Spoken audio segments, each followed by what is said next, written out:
संविधान को बदला और मुसलमानों पर जुल्म किए। यह अलग बात है कि राहुल गांधी इस वक्त जिस अंदाज से काम कर रहे हैं, ये हमें सोचना पड़ेगा कि ये एक नई दिशा की तरफ जा रहे हैं और सेक्युलरिज्म को ले रहे हैं। इनको आजमाया नहीं है, इसलिए जो है अभी हम, लेकिन कांग्रेस की जो 58 साल तारीख है हुकूमत की, उन्होंने संविधान को बदला और मुसलमानों के लिए कभी टाटा लगाया, कभी पोटा लगाया, क्या क्या लगाया, और मुसलमान आज तक जेल में हैं। और जनाब याद आ जाएगी 11 साल हुकूमत जी। ताज्जुब है, सोचिए आप, जिस जमहूरियत के लिए, जिस संविधान के लिए मुसलमानों ने जाने दी, आज उसी संविधान की दफा 44 के तहत यकसा सिविल कोड लाकर मुस्लिम पर्सन लॉ को खत्म किया जा रहा है। किस संविधान की बात कर रहे हैं, किसके लिए जानते हो? जिस संविधान के लिए मुसलमानों ने जाने दी है, जिस जमहूरियत को सबसे ज्यादा मुसलमानों ने अपने खून जिगर से सींचा है, उसी संविधान की दफा 44 के तहत उत्तराखंड में यकसा सिविल कोड नाफिज हो चुका है। मुस्लिम पर्सनल लॉ राजस्थान में तैयारी चालू है, और उसके बाद अब किन किन देशों में होता है ये अल्लाह जानता है। मैं आज कर रहा था कि इन 77 सालों में मुसलमानों ने सबसे ज्यादा कुर्बानी दी, सबसे ज्यादा मुसलमानी सताए जा रहे हैं। एक और बात कह करके मैं अपने मजमून की तरफ आता हूँ। हम किधर हैं? क्या दुनिया में कोई ऐसा मुल्क देखा है? महमूद भाई आप तवज्जो के साथ बात करें। तारीख कि जिस मुल्क में मुसलमान 20 करोड़ हो, मुसलमान कितना हो? 20 करोड़ हो, सबसे ज्यादा संविधान और जमहूरियत के लिए कुर्बानी दी हो, आजादी के लिए कुर्बानियां दी हो, और उस 20 करोड़ मुसलमानों की नुमाइंदगी हुकूमत में ना हो। आज बीजेपी के पास कितने मुसलमान हैं? वो मुसलमान जो बीजेपी के गीत गा रहे हैं, उनसे पूछो कि कितने मुसलमान हैं? कौन वजीर है? 2 थे, एक अब्बास नकवी है ना, और एक कौन? शाहनवाज। सबको क्या कर दिएगा? ठिकाने लगा दिया गया। अब कौन है? तो जिस मुल्क में 20 करोड़ मुसलमान हो, सबसे ज्यादा जिसने जमहूरियत के लिए जान दी हो, सबसे ज्यादा संविधान के लिए जिसने जान दी हो, उसकी हुकूमत में कोई नुमाइंदगी ना हो, कोई वजीर ना हो।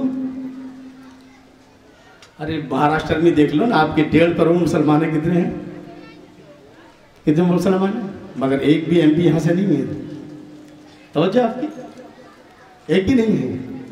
और जिस मुल्क में मुसलमानों ने 1000 साल हुकूमत की हो बगैर किसी पार्टनरशिप के, तो साथ समाप्त कीजिएगा, उस मुल्क में 20 करोड़ मुसलमानों को सबसे ज्यादा सताया जाए, बेबस कर दिया जाए, मजलूम कर दिया जाए।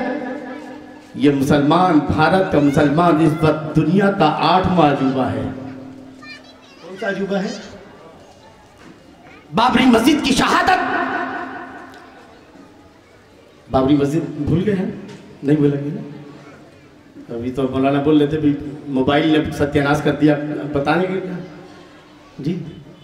बाबरी मस्जिद को संविधान नहीं बल्कि कि आस्था की बुनियाद पर उसकी जमीन को दे दिया गया जी। कदम कदम पर जुल्म किया गया। हुकूमत किसी की भी हो, लेकिन निशाना मुसलमान बना है।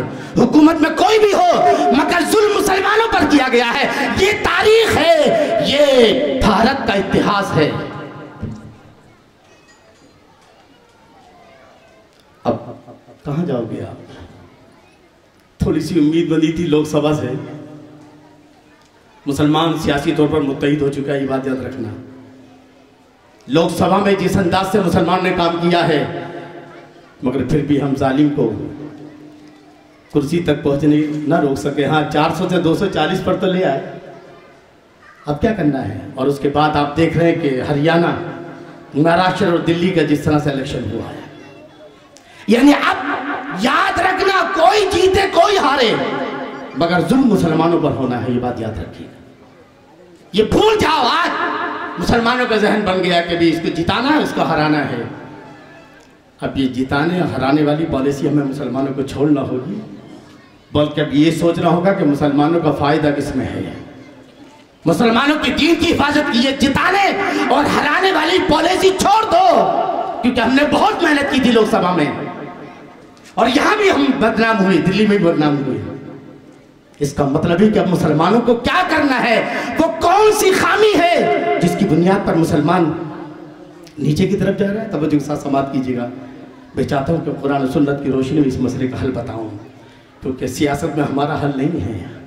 हम दिन ब दिन नीचे की दुश्मन वो है। सोचिए आप, तवज्जो के साथ समाप्त कीजिएगा। इस वक्त चारों तरफ से मुसलमानों की नाकाबंदी की जा रही है, बराबर है, सोशल मीडिया के जरिए। और नाकाबंदी करने वाला कोई नहीं, वो है जो हुकूमत पर विराजमान है। तवज्जो के साथ समाप्त कीजिएगा। और अपने हर जुल्म को जायज करार दे के जुमला, तवज्जो के साथ समाप्त कीजिए। अगर आपने एक जुमला भी मिस कर दिया तो फिर शायद आप तकरीर, इस वक्त जो हमारी चारों तरफ से नाकाबंदी हो रही है,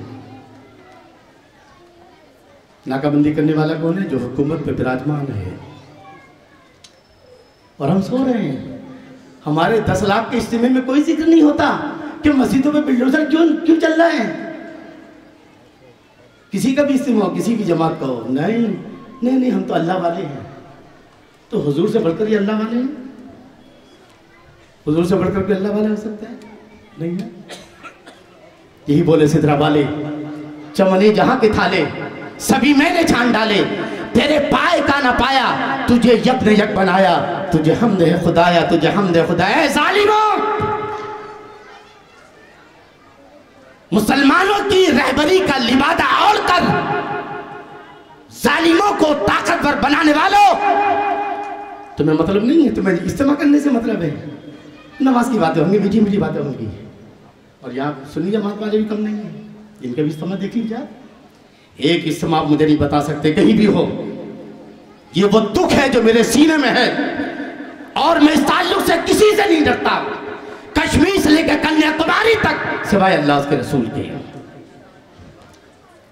किसके इस्तेमाल में बात होती है? बाबरी मस्जिद के ताल्लुक से बात होती है? नहीं ना। मस्जिदों में बिल्डोजर चले, मुसलमानों को सता दे, नहीं, कहीं नहीं बात होती। ये कोई जुमला ऐसा नहीं बोलेंगे कि हुकूमत वक्त नाराज हो जाए और कि इनकी दुकान बंद ना हो जाए। ये तहरीक तंजीमें नहीं चला रहे, दुकान चला रहे हैं। अगर हुकूमत वक्त के खिलाफ कुछ बोलना जुर्म है तो इमाम हुसैन के बारे में क्या ख्याल है? मुझे बताओ, ये करबला की जंग क्यों हुई? बिलाल जी खाली खिचड़ा खाने के लिए? ये शरबत के लिए नहीं। इमाम हुसैन ने करबला में बता दिया कि अगर हुकूमत पर की कुर्सी पर बैठने वाले लोग जुल्म करें तो फिर हुसैनियत ये कि बैठ उन जालिमों के खिलाफ करबला में उतर जाओ। खिचड़ा और नियाज, इसका कोई मुहर्रम और करबला से कोई ताल्लुक नहीं, बात याद रखना।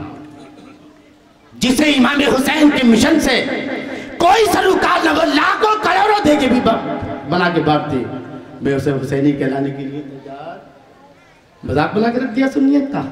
नियाज़ो फातिहा सुन्नियत है, किसने कहा है? कवारी सुन्नियत है, किसने कहा है? आपकी जिंदगी भर फातिहा ना दिलाए कोई है? माई का लाल कश्मीर से कन्याकुमारी से मुफ्ती जो ये कह दी कि सुन्नी नहीं